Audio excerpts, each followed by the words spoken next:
Hi everyone. I wanted to address a question that Dana had yesterday, and I thought I'd do this in a video because it would be so much easier to explain. She asked about cutting baseboard molding in her dollhouse, and she asked which tool would be best.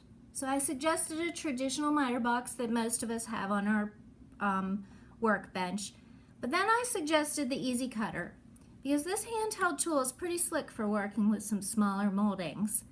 So say you're working with just a traditional baseboard molding that has some detailing at the top and it's flush.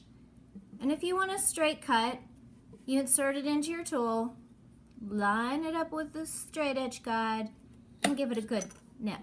And you're going to get a nice straight cut, easy. Sometimes if your blade gets a little dull, you might have to do a little sanding, but an emery board works perfect for that. The problem comes in when you're working on a baseboard that has shoe molding, and that's the quarter round molding at the very bottom of the baseboard. When you butt baseboard up in a corner that has shoe molding, it doesn't line up evenly because there's always going to be a gap. So I'm going to show you a way that you can easily handle that. You're going to take your miter cutter, and there's a groove down the center.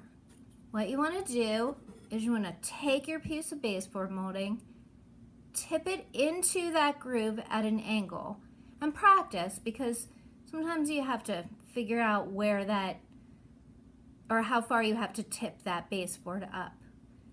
Give it a little nip, you're going to get a nice beveled edge. Then you're going to take the piece that's going to butt up into the corner along with it and do the same thing.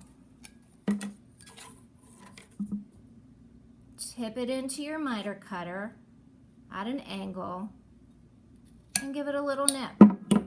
Now you have a beveled edge and a beveled edge. Let me turn this around for you. Two beveled edges, and when you go into the corner now, they're going to line up and there's not going to be a gap there. This is what they call a vertical miter cutter, or a vertical miter cut. And that enables you to fit two pieces of decorative molding that have some 3 dimension to them into the corner. Okay, another handy thing about this miter cutter, and it comes in a large size and a small size depending on which size moldings you're working on. Obviously I keep them both. Actually, I have about 6 of them because I think they're a great tool. You can cut up to about 1/4 inch without the wood mushing down onto the cut. And of course, you can make a straight cut, line it up, and give it a good cut. The thicker the wood, the more feathering you're going to get that you're going to have to sand off.